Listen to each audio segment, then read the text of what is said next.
Emily did not tell her mother right away. She went home that Monday evening, sat at the dinner table, watched her mother serve Josh his food. She listened to him talk about his computer class with the kind of enthusiasm only a 5-year-old could have for typing. She ate her food, helped clear the table, and went to her room. She sat on the edge of her bed and stared at the wall for a while. Then she opened her diary, the same diary that had started all of this. And she wrote exactly one line. I think I just made the biggest decision of my life over an electricity bill. She closed it and went to sleep. She told her mother on Wednesday evening. She sat her down in the living room after Josh had gone to bed, and she chose her words carefully. Mum, I need to tell you something.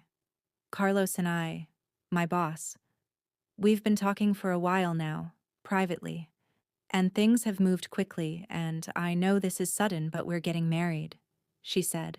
Her mother, Patricia Carter, was a calm woman by nature. She had raised 2 children mostly on her own, and very little surprised her anymore. But she looked at Emily for a long moment with the kind of look that mothers have. The one that says, I'm not sure I believe you, but I'm listening. Your boss, her mother said slowly. Yes, Emily said. The one you say underpays you, her mother said. Emily kept her expression steady. We worked through that, she said. Her mother looked at her for another long moment.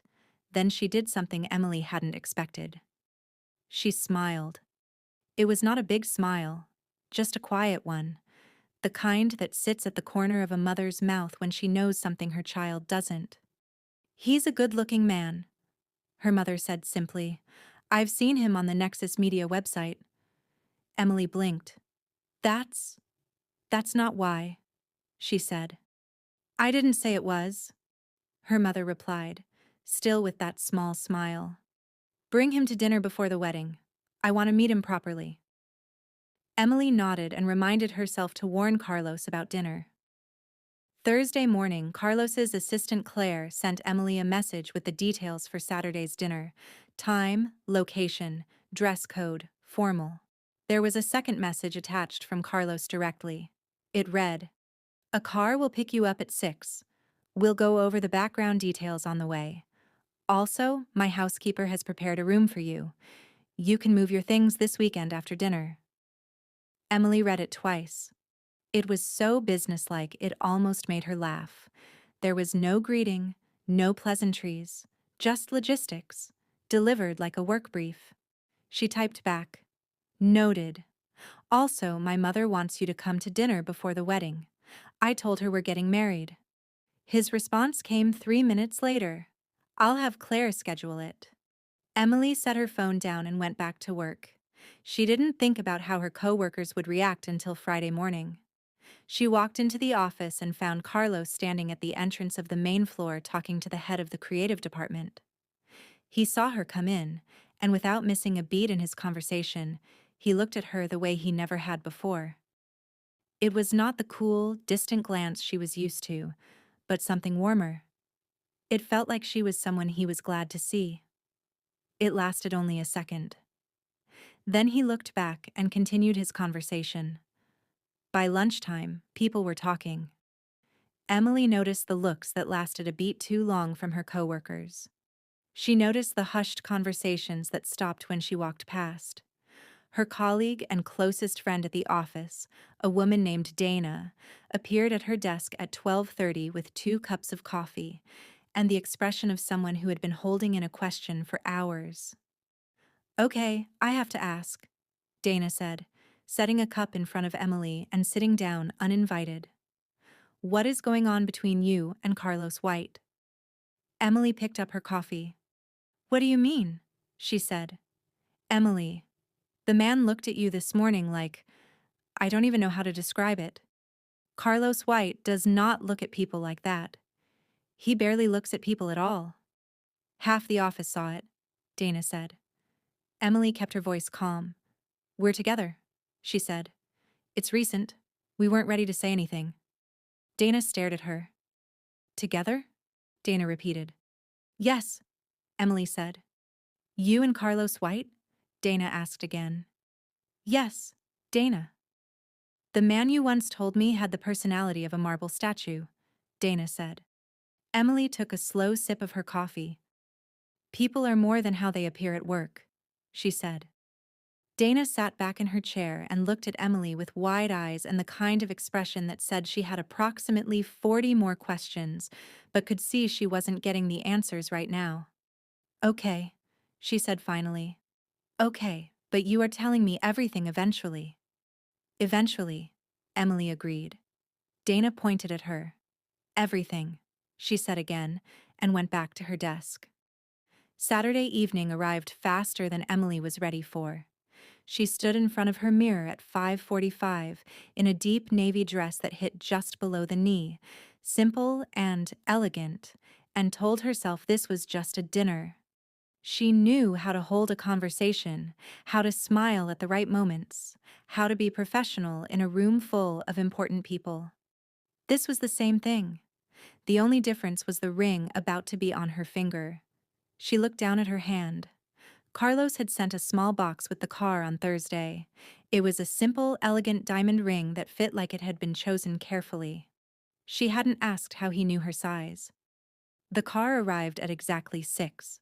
Carlos was already inside the car, jacket on, looking exactly the way he always looked. Like he had never been inconvenienced by anything in his life.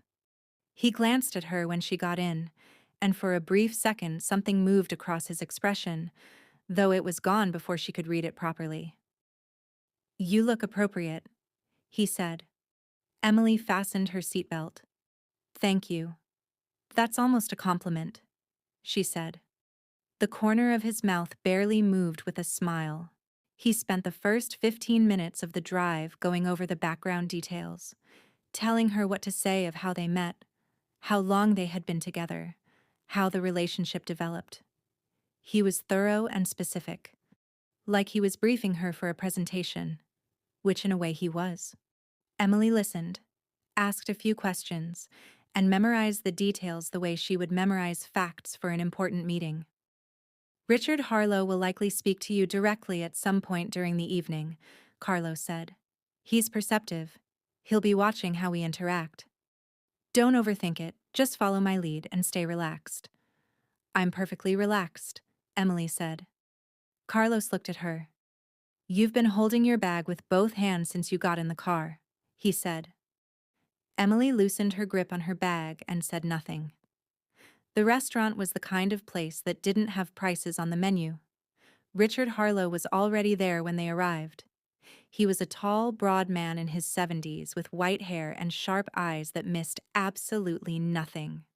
He stood when he saw them approach, and his gaze moved from Carlos to Emily with an expression of quiet assessment. Carlos, he said, shaking his hand firmly. Then he turned to Emily. And this must be the woman who finally got this man to slow down. Emily smiled in a natural and genuine manner because there was something warm about Richard Harlow despite his sharp eyes. Emily Carter, she said, shaking his hand. And I wouldn't say he's slowed down. He still emails at midnight, she said. Richard laughed. A real, full laugh. He looked at Carlos. I like her, Mr. Harlow said. Carlos looked at Emily with an expression she hadn't seen on him before. It was brief and quiet, and she couldn't quite name it. So do I, Carlos said. The dinner lasted 3 hours. Richard Harlow asked questions the way experienced men do, casually, conversationally, but with purpose, underneath everyone. Emily answered comfortably, staying close to the story they had rehearsed in the car, but adding small natural details that made it feel real. She talked about working at Nexus Media, about how you see a person differently when you stop seeing them as just your boss. She was careful. She was warm. She realized somewhere between the main course and dessert, actually enjoying herself. Carlos was different at that table. That was the thing she hadn't expected and couldn't stop noticing. The cold, unbothered man from the office was still there in his posture and his precision, but there was something else alongside it. When he spoke about her, He was specific in a way that felt unrehearsed. When Richard asked how he knew she was the right person, Carlos looked at her for a moment before answering. She doesn't try to impress people. She just says what she means. That's harder to find than most people realize. Emily looked at her glass and reminded herself it was a performance. It was a very good performance. On the ride home, they sat in comfortable silence for a while. The city moved past the window.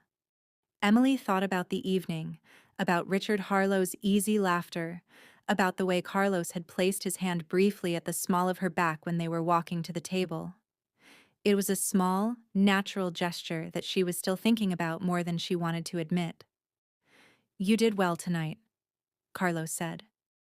"We both did," she said. He nodded once and looked back out the window. "The line about the midnight emails was unscripted," he said. "It was also true," she said. There was another small silence. "It was," he agreed. His apartment was on the 14th floor of a building that looked like it belonged in an architecture magazine.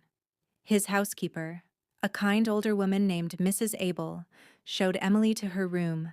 It was spacious, simply furnished, with its own bathroom and a window that looked out over the city lights. It was nicer than any room she had ever slept in. She set her bag down and sat on the edge of the bed. From somewhere down the hall she could hear the quiet sound of Carlos moving around, the clink of a glass, the soft click of a door. The sounds of a person living their life. Emily looked around the room. It was Jay for 3 months, she reminded herself. This was 3 months, a contract and a salary that was going to change her life. Nothing more and nothing less. She got ready for bed, turned off the light, and lay in the dark. She thought about what Carlos had said at dinner. She doesn't try to impress people. She just says what she means. She stared at the ceiling for a while before she finally fell asleep.